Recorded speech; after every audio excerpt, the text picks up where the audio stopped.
Welcome back to Are You a Fan, where we explore individual characters from your favorite sci-fi, action, and fantasy genres. A big thank you to MoonBound Productions for supporting today's episode. If you would like to express your support, please like and share the show. Here's your hosts, d-rael and Joker. Hello, folks. Welcome to Are You a Fan by MoonBound Productions. If you like the episode, enjoy what we got to say, maybe found something a bit interesting or new, why don't you share it with a friend, give us a like, heck, maybe even follow us. So, Joker, I got a question for you in the audience. What's up? If you could pick one of the power rings of one of the Lantern cores of the DC Universe, which power ring would you pick? So I don't know if it's just the Necromancer and me from D&D, but I'd probably go with the Black Lantern core with Death. I mean, fair, and I feel like it's a little bit of the Necromancer in you. But also just imagining, like, all the people that die, if they don't go to the White Core, you get all these people, all these heroes or villains.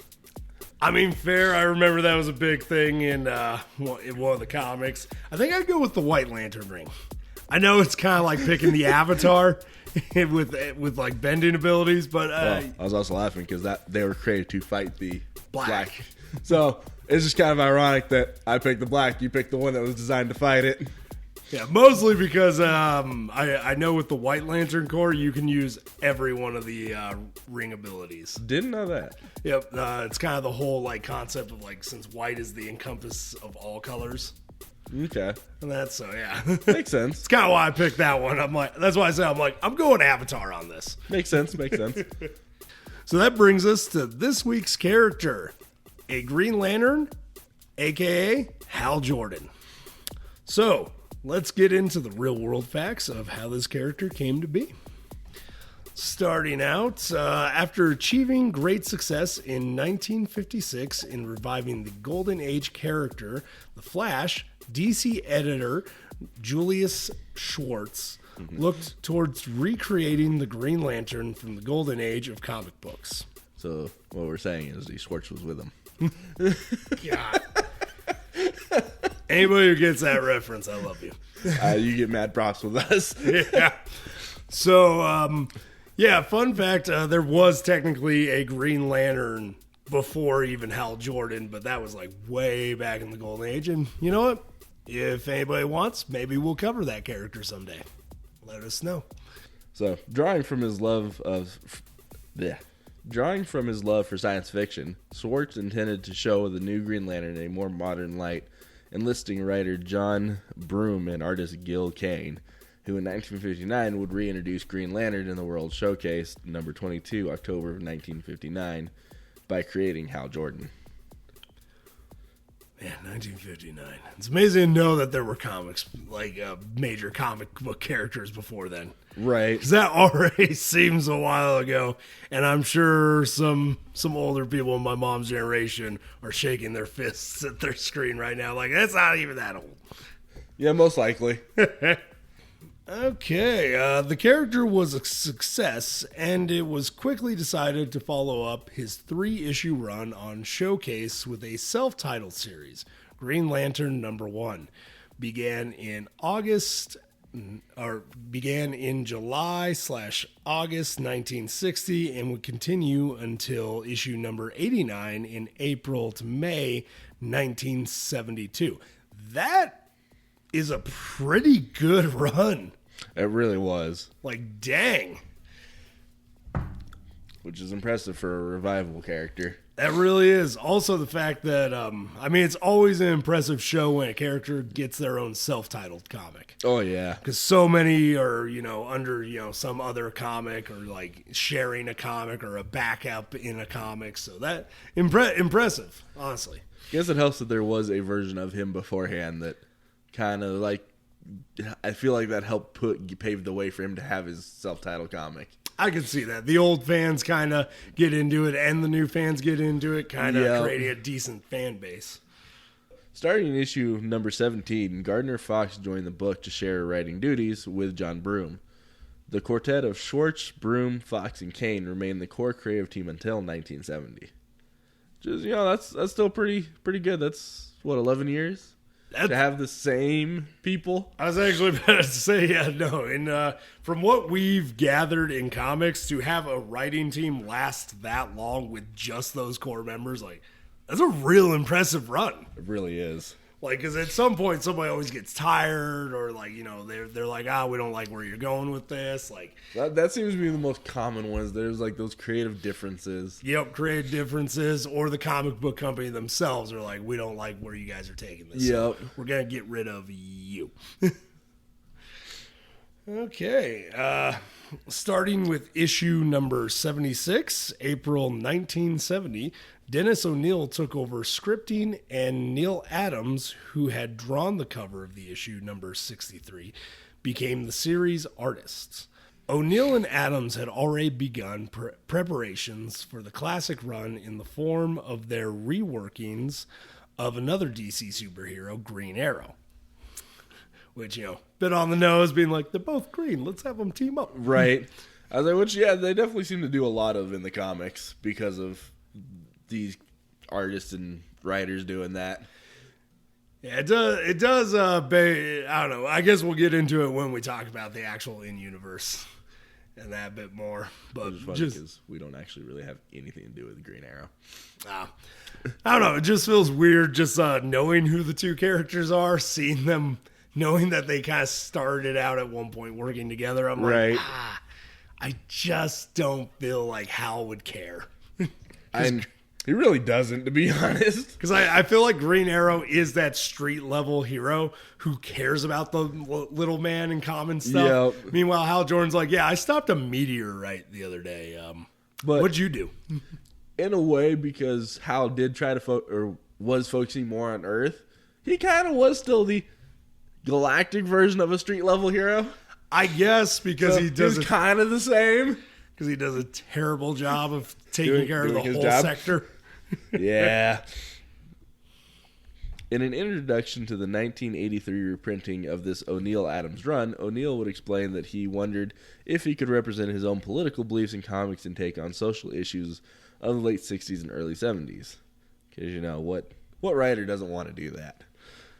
I mean, yeah. It was a pretty common thing back then. Really was, and honestly, Little Shock DC went for it. Oh, yeah. So O'Neil would devise the idea of portraying Hal Jordan, effectively an intergalactic law enforcement officer, as an established gradualist liberal figure against Oliver Queen, Green Arrow, who O'Neil had characterized as a lusty, outspoken anarchist who would stand in for the counterculture movement. Which, honestly, yes, like, God, we need to do a Green Arrow episode one day. I love that character. We definitely need to. He is so much fun. Honestly, I almost feel like we need to move on from this paragraph because I'm going to get sidetracked with Green Arrow. The first of these social motivated Green Lantern / Green Arrow stories was written by Gil Kane, slated to be the artist.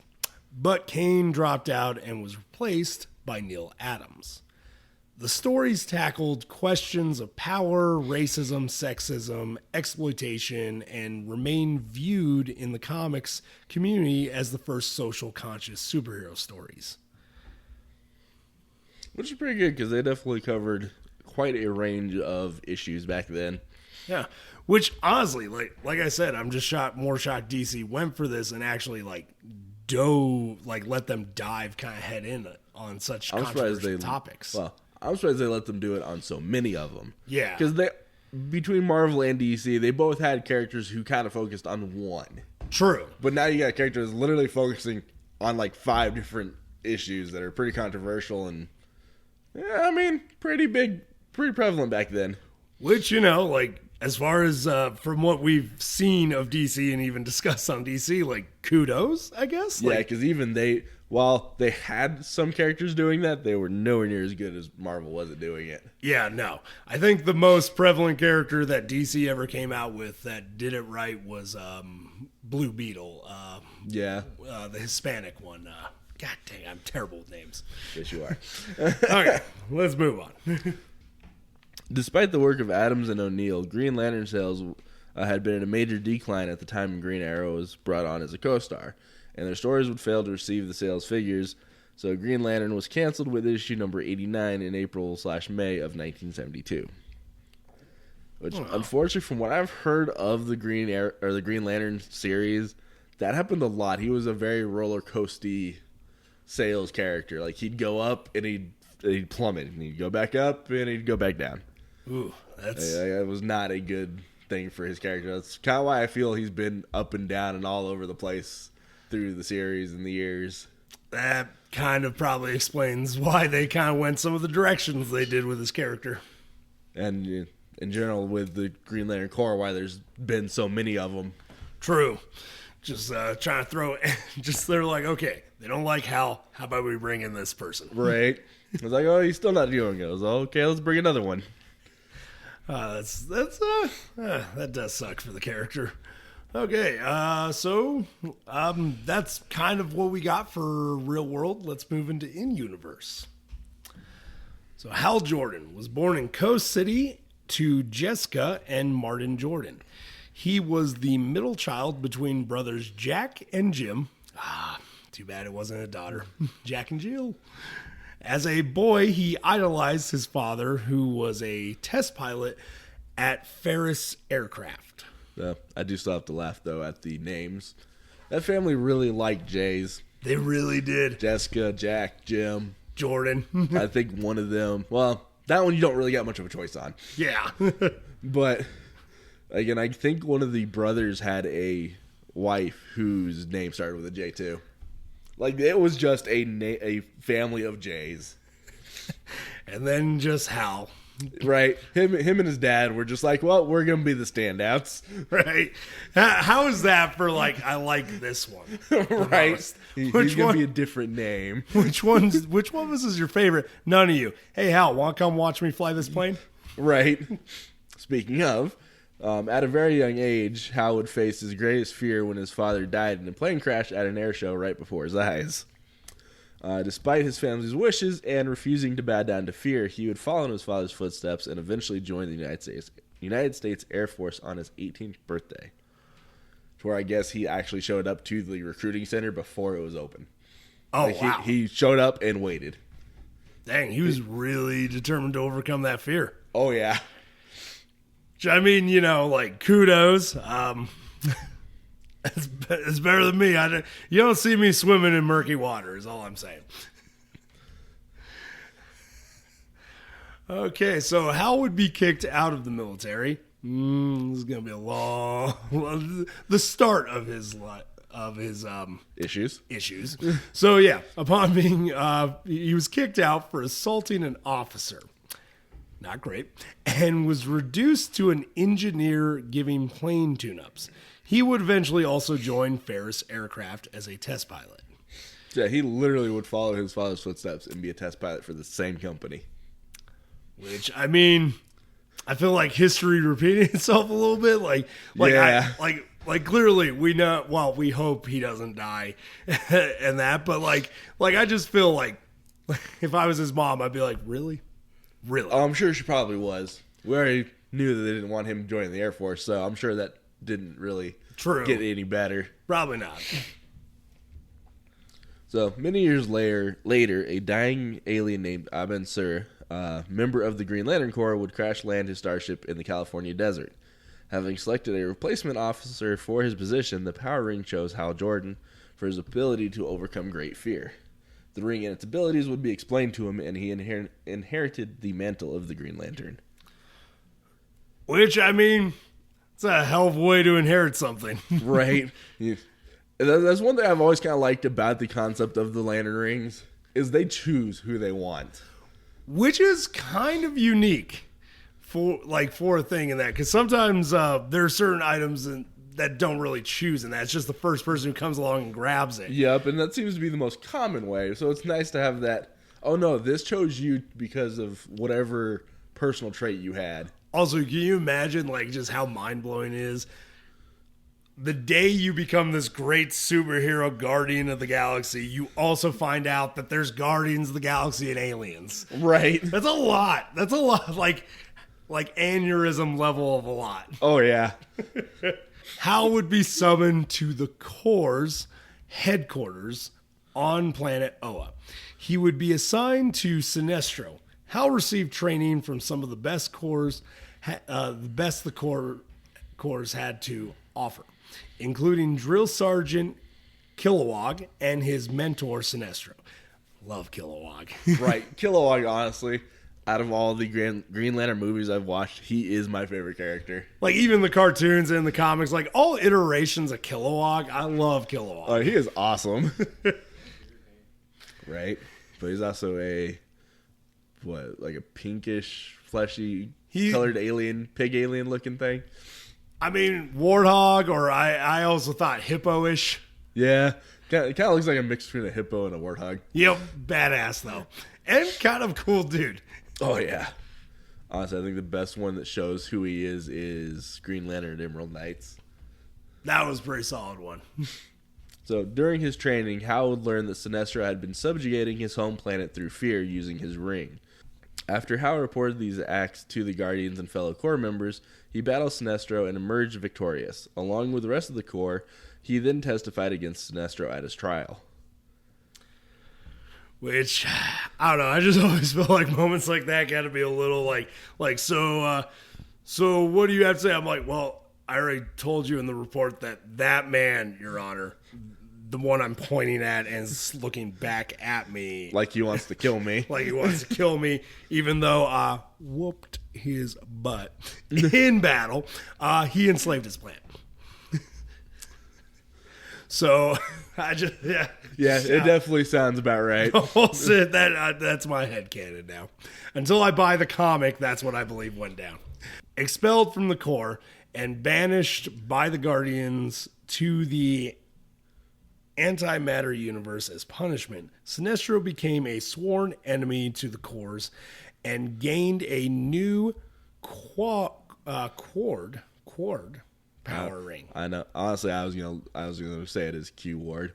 Q Because Ward. I don't actually know how that's pronounced. We're gonna go Q Ward power ring, exacting the start of his revenge. Yeah, because that would be when he would kind of start to create the Yellow Lantern. Yep, that's the start of his empire. Which, I mean, for considering their enemies or whatever it is, the Sinestro Corps tends to be a very prevalent force that doesn't seem to be taken down at any point. Yeah, no. But I mean, it's like all the comics. The villains never really do. Yeah, but I don't know, some of the things I've seen on it, it's just the way it functions is has the Green Lantern Corps done nothing about this? Are they just letting them run their own sector? Which I guess, kind of, yeah. I guess to avoid war and just open warfare, that would be the easiest approach. It really would be, yeah. And so, acting as a galactic police officer, it was his job to serve. It was Hal's job to serve and protect all life in Sector 2814. He would also soon learn that there were another 3,599 Green Lanterns across the universe, all monitored and powered by mystical creatures called the Guardians. There are 3,600 Green Lanterns. That's impressive. Holy cow! I mean, it's a universe. That is a lot of Green Lanterns. It's a lot for little gnome people to kind of keep track of, right, and manage. So, yeah, no, you're right there. Green Lantern was one of the founding members of the Justice League of America, alongside with Flash, Aquaman, Martian Manhunter, Superman, Batman, and Wonder Woman. Anybody who's curious about the Wonder Woman's involvement in that, please go check out our Wonder Woman episode. Because it also kind of explains how they created why they created the Justice League. Actually, yeah, it does. I forgot we talked about that. Also, just kind of a fun little tidbit.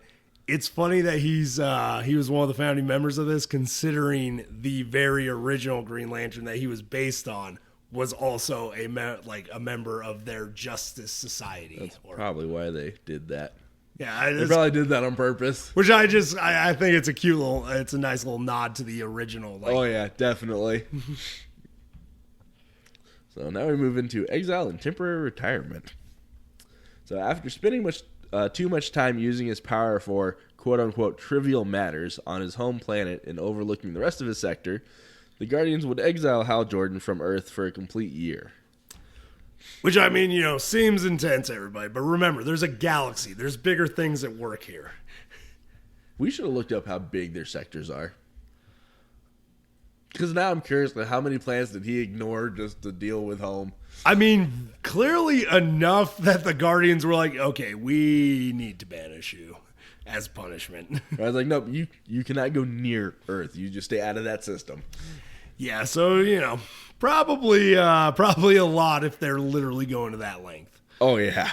So during his exile, he faced old and new threats, including other Green Lanterns and a group of rogue lanterns corrupted by yellow-proof power rings. This last one being a psychological test carried out by the Guardians. Oh, yeah. Let's exile you from your home and then screw with you mentally. So I think that was a little too far. And honestly, the Guardians did not make good choices. The Guardians make some of the worst choices. If we ever do an episode like on them, I almost feel like it's going to be a repeat of Raiden. Yeah, just like all this horror is your fault.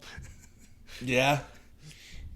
Now, if only it'll have the same ratings as right? Raiden. Well, I guess we'll find out in the future. So, even after Hal had returned to Earth, the Guardians kept asking Jordan to put the Corps over his private life, abandoning his friends when they need him most. Fed up with their apathy, Hal Jordan would decide to retire from the Corps, and John Stewart became the official replacement for Green Lantern of that sector. Which, honestly... he was a good choice to be replaced by. Yeah, and I guess, I don't know.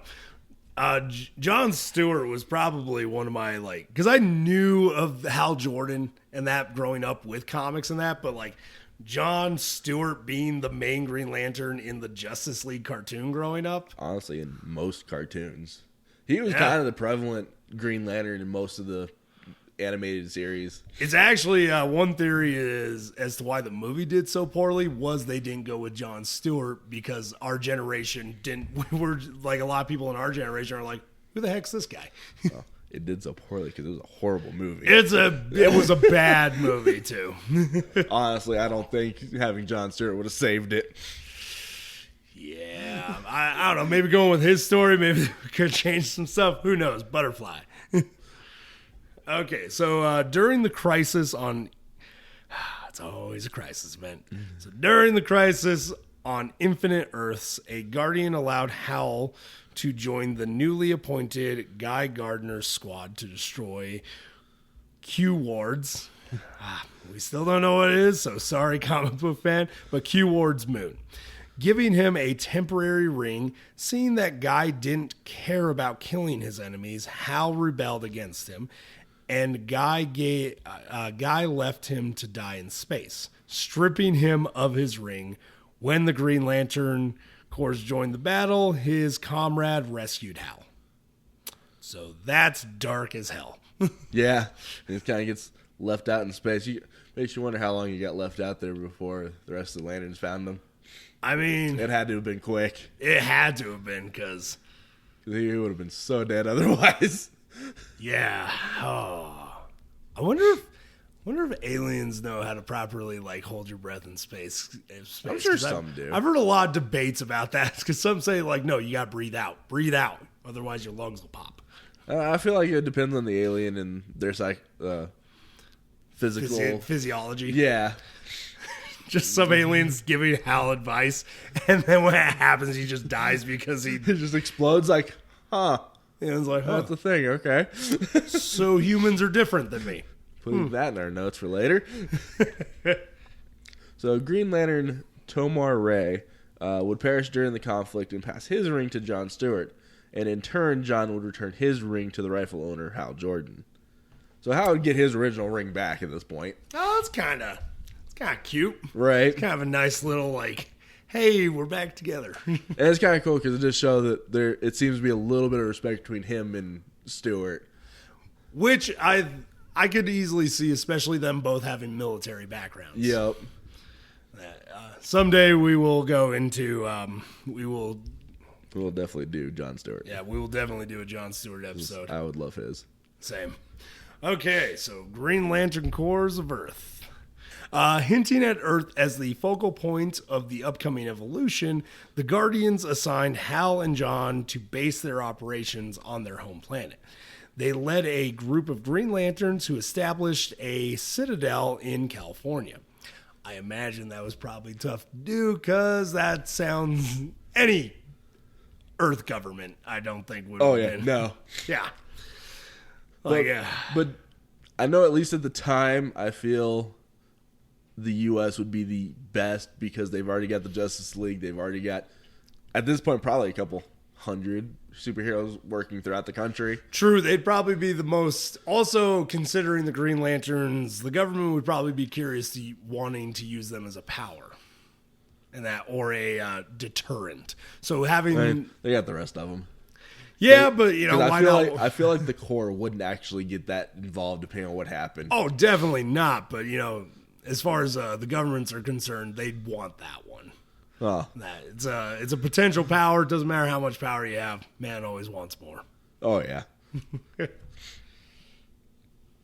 So, during the time on Earth, Hal would start a controversial relationship with, is that Arissa? Arisia? We're going to go with that. Let's go with Arisia. So, during that time on Earth, Hal would start a controversial relationship with Arisia, who, being a teenager, would use her ring to accelerate her body's maturity and thus become a woman of Hal's age. They would date for a time, and Arisia would stay on Earth even after the central power battery of Oa was destroyed. Hal would also, as being one of the few active lanterns in the universe, and the only one on Earth, would also stay. Yeah, that was even amongst fans, that's still considered one of the up there, I'd say top 5 controversial relationships. It's amazing that that's even just top 5. I definitely, but I did do some digging into that because it started out as a question of, did he know she was a teenager at the time?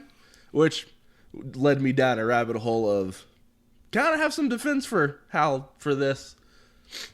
Really? So it was in a couple of comics by Englehart, Joe Stanton, and Mark Farmer.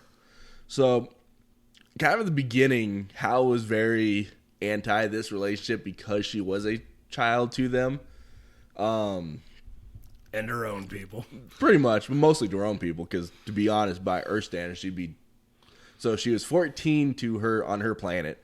To us, she'd be 28 because their planet rotates twice as fast. Yeah. So it's definitely one of those. It gets a little murky when you start dealing with aliens and extraterrestrials. It does. I mean, it almost comes back to the Young Justice debate of what actually qualifies as a person to be considered an adult. Yeah. Is it maturity? Is it actual time and age?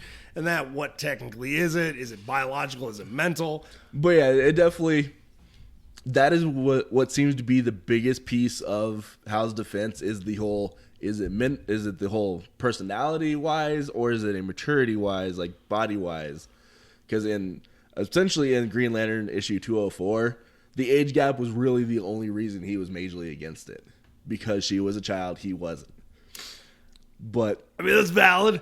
Yeah, but so in Green Lantern 206, this would be where the changes to her body would happen. And from what little I saw, I can't quite tell if she did the changing on purpose or if something else was doing it to her.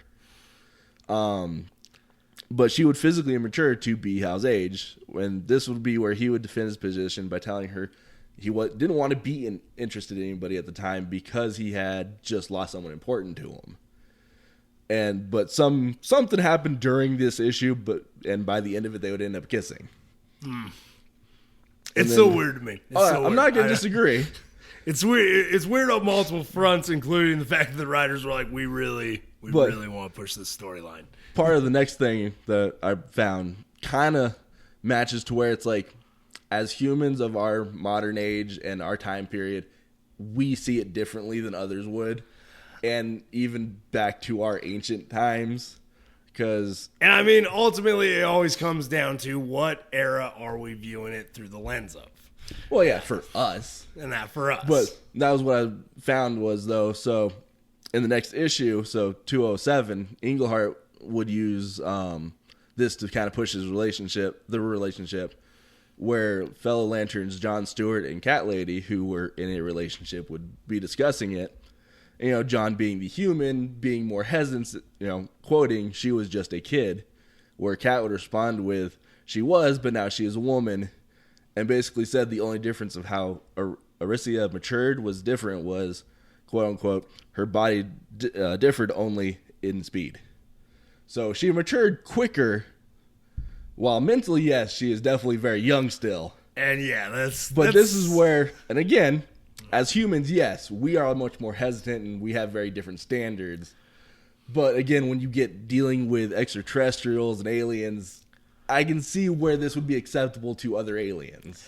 I mean, fair. I'm willing to concede on the fact that aliens are, well, alien. And that's the only real defense I give John on this, or Hal, is because they are aliens, and if it was obviously a human, yes, it'd be very, very horrible. Yeah, I feel like this is almost above our talking grade. Like, oh, it definitely I think this is where we can settle and be like, okay, you know what? I don't know. But it definitely was. But that was just one of those things that I looked into and found a rabbit hole of, well, I mean, on one hand, yes, obviously still very bad. But on another hand, in the comic, because of the situation, it's a little different. I suppose perhaps, but like, yeah, I'm still sticking with my stance on it. But I guess we probably should move on this one. So you're the next one. Oh yeah, fuck, god damn. The road back. Exhausted from spending so many years of his life as a superhero, Hal started to travel the country alone, seeking a place to settle down and have a stable job. After trying different places, Hal Jordan's attention shifted again towards Oa, when the deranged guardian of Appa Ali Apsa. Another, only because of that movie. Oh, yeah, I forgot. Started to take cities from various planets and hold them hostage on Oa. Damn. That's one way to go crazy. Yeah, geez. We're just going to take this whole city and bring it over here. Also, if I was Brainiac, I'd be calling plagiarism. Right. Like, I did it first, you little gnome. So, on Oa, Hal would join forces with Guy Gardner and Jon Stewart, along with the help of returned Guardians of the Universe to defeat Appa Ali Apsa. Such a weird name. It really is. Honestly, not a bad team, though. Oh, yeah, no. Definitely. Guy Gardner, a little, I mean, I will, for the mission they're going on, Guy Gardner is a powerhouse, at least. And that Jon Stewart, military strategist, like, that's a solid team up. And it's always funny, because you can always tell when John's the Green Lantern, because you see all the military equipment in his hard light projections. That is probably one of my favorite things with his. That's definitely where you see the big difference between him and Hal. Because Hal didn't use as many military-ish stuff. He was a little more unorthodox. Yeah, Hal, the most military I'd say he used was the jets and stuff. And that was just because he was a pilot. So that made sense. Beyond that, he was more a little more cartoony with it. Yep. Which was fun, honestly. Oh, definitely. With the Guardians back and the reconstruction of the Corps about to begin, Hal expected them to allow him to return to Earth.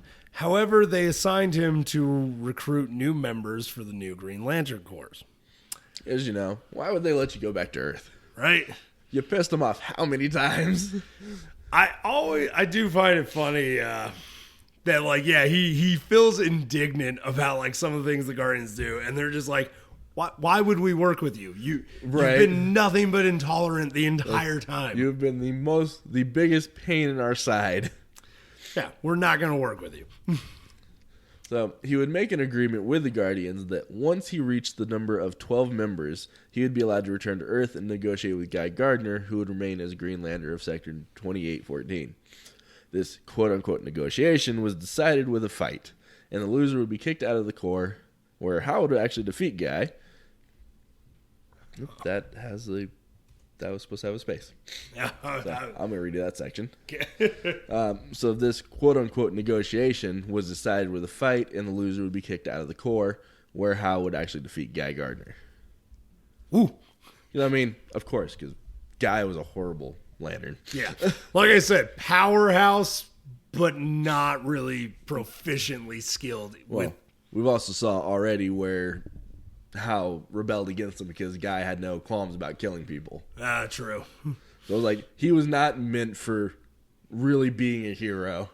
Really was. Anti-hero, yes. Anti-hero, definitely. Pain in the Justice League's... Side? Yes. So, being located on Earth again allowed Hal to rejoin the Justice League and be the leader of the European branch. That is, wow, that's a weird... That makes sense because the Justice League eventually does kind of do the whole world thing. Yeah. So, I mean, and clearly at this point it's no longer the Justice League of America, so... True. It makes sense that they have a branch somewhere else. And I feel like Hal is probably still trying to find himself and where he belongs. Oh, yeah. I mean, that and being a founding member, why not give you a branch of your own? Yeah, heck, why not? So, on to the destruction of Coast City. Ow. So, once again, the Guardians would order Hal to be absent from Earth when his home and friends needed him most.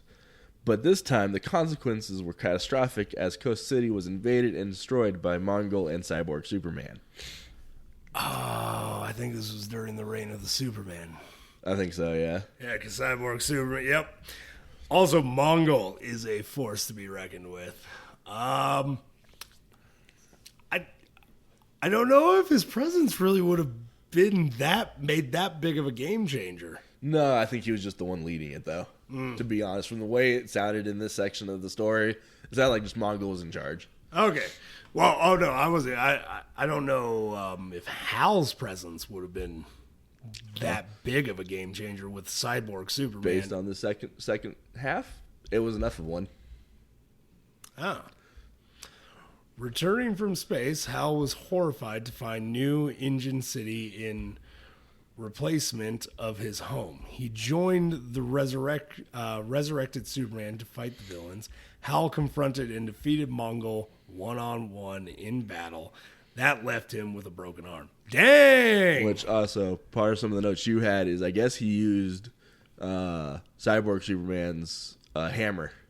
Oh. And that's how he defeated Mongol. Clearly he was enough of a game changer because he's the one to beat Mongol. Dang, yeah, that's impressive. Yeah, because Mongol is no slouch. This is a character that goes toe-to-toe with Superman on regular. Yeah, and I feel like coming out with only a broken arm, Not that's bad. Impressive. That is very. Especially if it's a guy that can go toe-to-toe with Superman. Oh, yeah, that's actually quite impressive. So, moving into the next section of Emerald Twilight, after this battle, Hal would try to use his ring to recreate Coast City in its entirety. This was a massive construct that required all of his rings charge and began interacting with characters from his life who had perished in the slaughter. Because, what else do you do but put yourself through that anguish again? Yeah, I mean, I feel like that's a heavily debated therapy topic amongst therapists. I feel like that's a horrible way to cope with this. It's not the most ideal one, especially when done the way it's being done. That's right. It's one of those, you gotta let go, man. You gotta say goodbye to these things. I get the recreating the city, but don't recreate the people. And literally start interacting with them. That is a horrible, horrible idea. And if I was a member of the Justice League, I'd be like, guys, I think intervention time. Where's Black Canary? We need her on this. Well, they didn't need them because we had some other people intervening with him. A projection of the Guardians was sent to him, furious that he was using his powers for personal reasons and threatening him unless he immediately reported back to them for disciplinary action. Fair.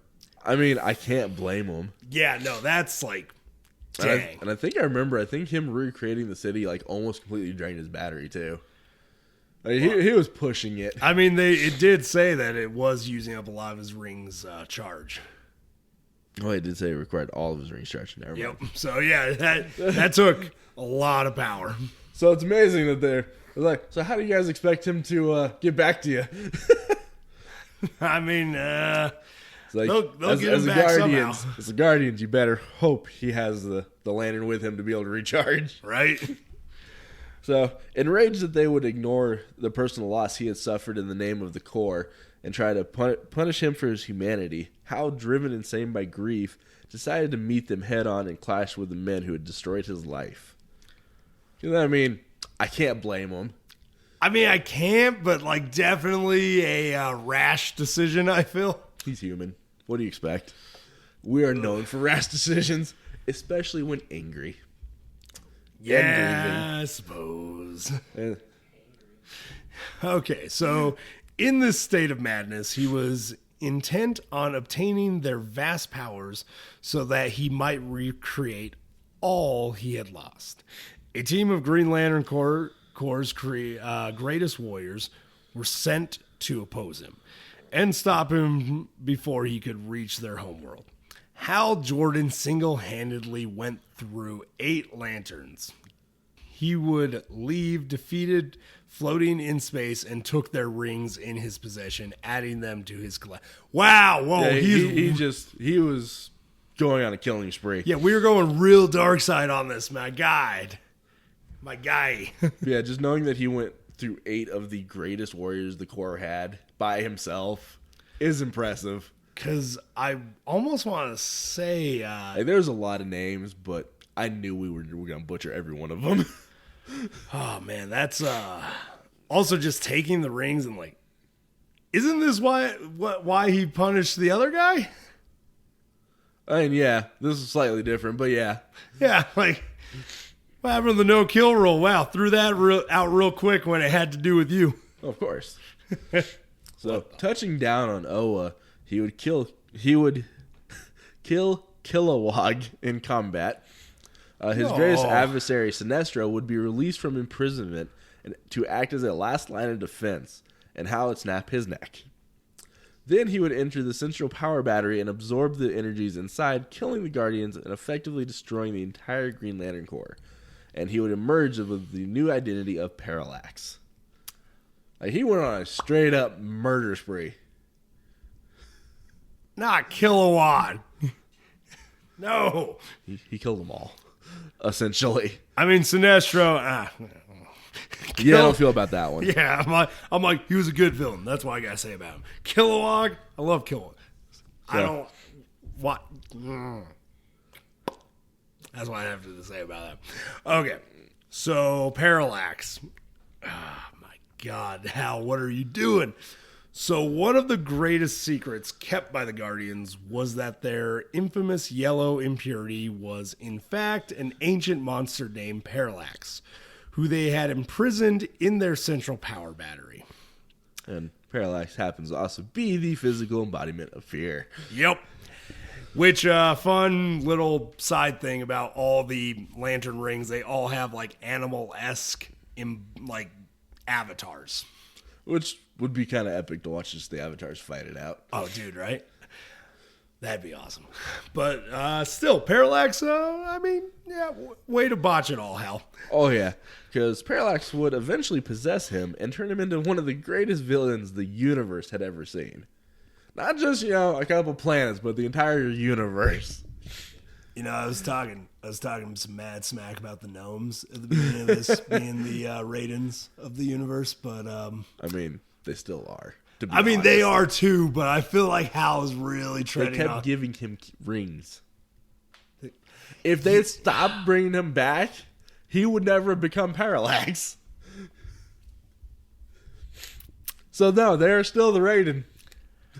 Yeah. Okay. Yeah. Actually, yeah, In the long run, I don't know. Maybe he's the Sub-Zero. I'd say he's definitely the close second. Yeah. So yeah, no, because Hal. Oh my God. So 0 Hour. Ganthet, the sole surviving Guardian, designated Kyle Rayner to replace Jordan as the Green Lantern of Earth when Rayner comes into possession of the last power ring created from the shattered remains of Jordan's. So literally, the last Green Lantern and the last Guardian both kind of lucked out, and they're like, well, we're going to put this together, and because I guess Ganthet was kind of hiding somewhere and just got lucky. Oh, wow. Well, yeah, lucky. And then, yeah, they're like, okay, well, here's his shattered pieces. Let's make a ring. Because we got at least somebody that can fight back. Ooh, man. I'd be terrified to take him on at this point. Oh, God, yeah. So, not long afterwards, though, Parallax would attempt to rewrite history to his own liking with the help of Extant and the universe-wide event 0 Hour Crisis in Time. Parallax would destroy the Time Trapper and attempts to remake the universe into a perfect, peaceful place, causing time disruptions throughout the universe. Because, of course it is. You're screwing with time. It's going to mess a lot of stuff up. Exactly. There's a butterfly effect that happens in that. All the universes are in sync for a reason.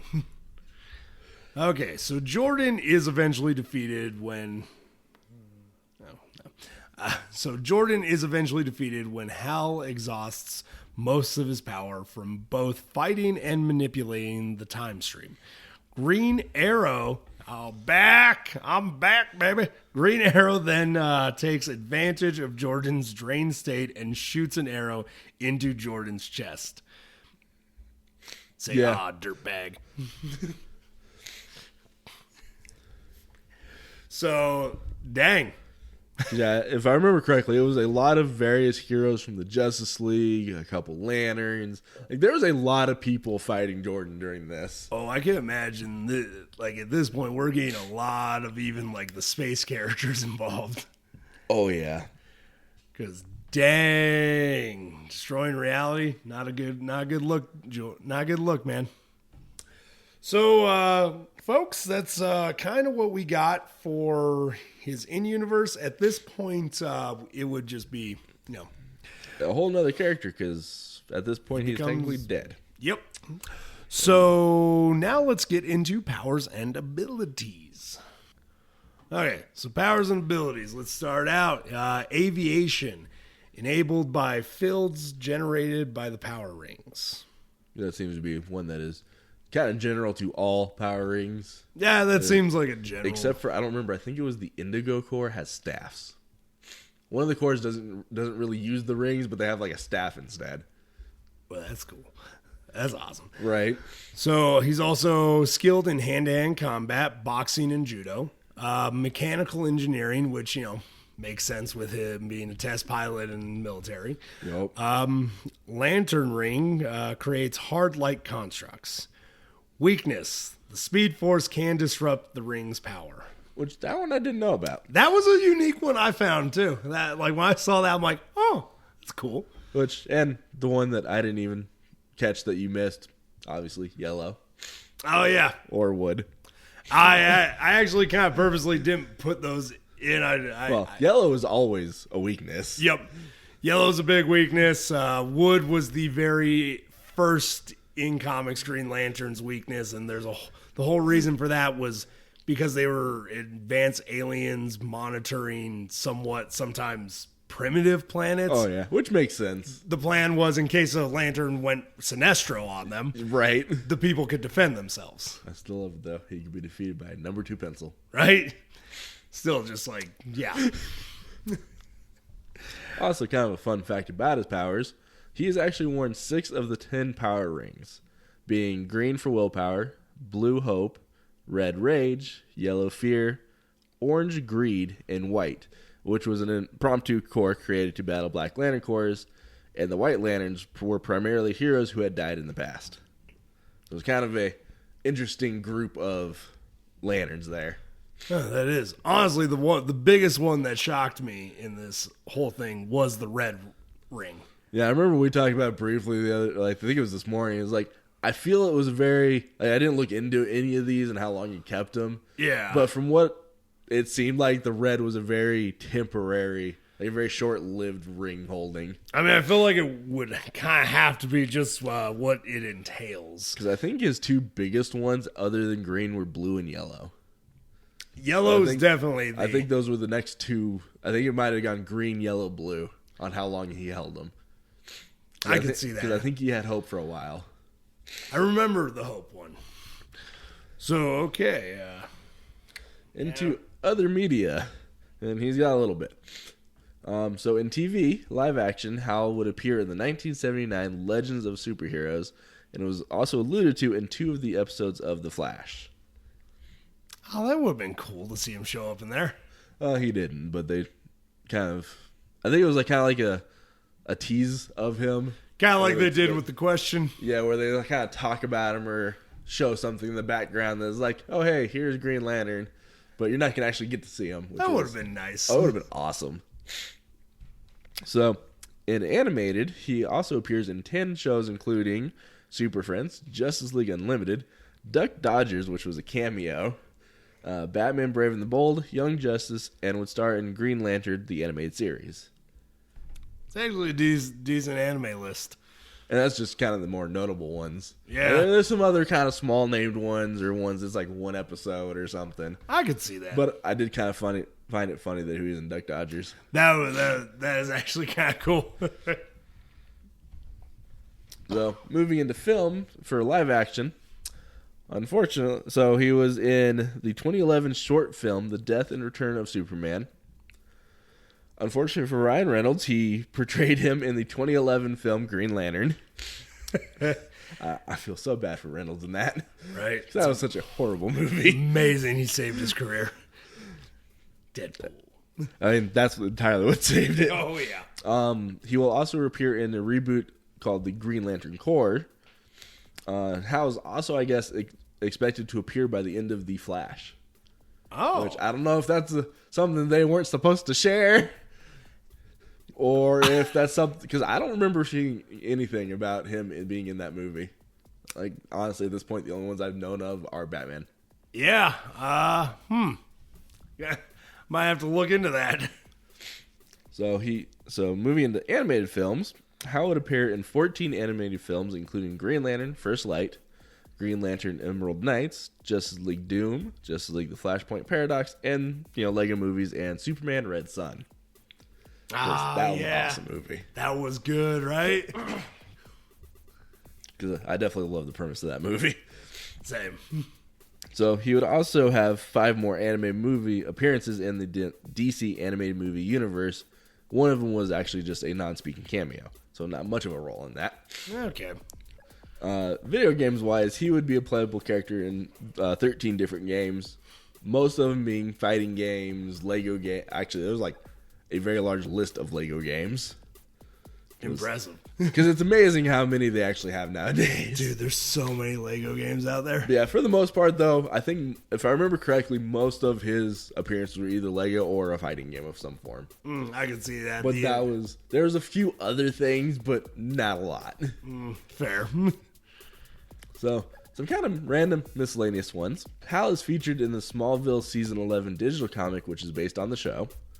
He is portrayed in the parody music Holy Musical Batman. I just love the name of that. Oh my god. I gotta look that up. He also has a cocktail named after him in the San Francisco bar Whitechapel. And the cocktail uses the Aviation American Gin, which is the brand owner is Ryan Reynolds. Which makes sense why they use his brand in the cocktail named after him. Also, a little curious to look up all the ingredients of this because I'd be down to drink a Green Lantern. Right? Like that sounds like a powerhouse drink. It may be tasty if it has green apple. Well, let's just hope it's not animated. True. Okay, so honestly, okay. I don't think he's a great hero, Hal? No. but he is an interesting character. I think he was a better hero at the beginning. Yes, he definitely becomes, I don't even want to say jaded. What's the next step past jaded? I have no idea. Cynical? Yeah. Like, he becomes very disillusioned of everything at a certain point. But also going through what we just did, I can't necessarily blame him. Oh, no, he's been through the ringer. It's why I'm saying I don't think okay. Question, Joker. Are you a fan? Oh, yeah, definitely. I mean, not even necessarily just of Hal, but of just the Green Lantern in general. Oh, same. Like, he has always been one of my favorite characters in DC. I don't know what it is. I think it's the hard light weaponry that is the most fun about them. That's probably the most fun. And I'll even admit, I don't think he's a great hero, but I think he's a very interesting character. And because of that, I am a fan. For anyone that's still listening, if you got something out of this, enjoyed the episode, or even liked the character before from a movie, a comic, cartoon, hell, even that t-shirt that you saw one time, you're a fan too. If you want to jump on this train, why not subscribe and share with a friend? d-rael out. Y'all keep riding them rails.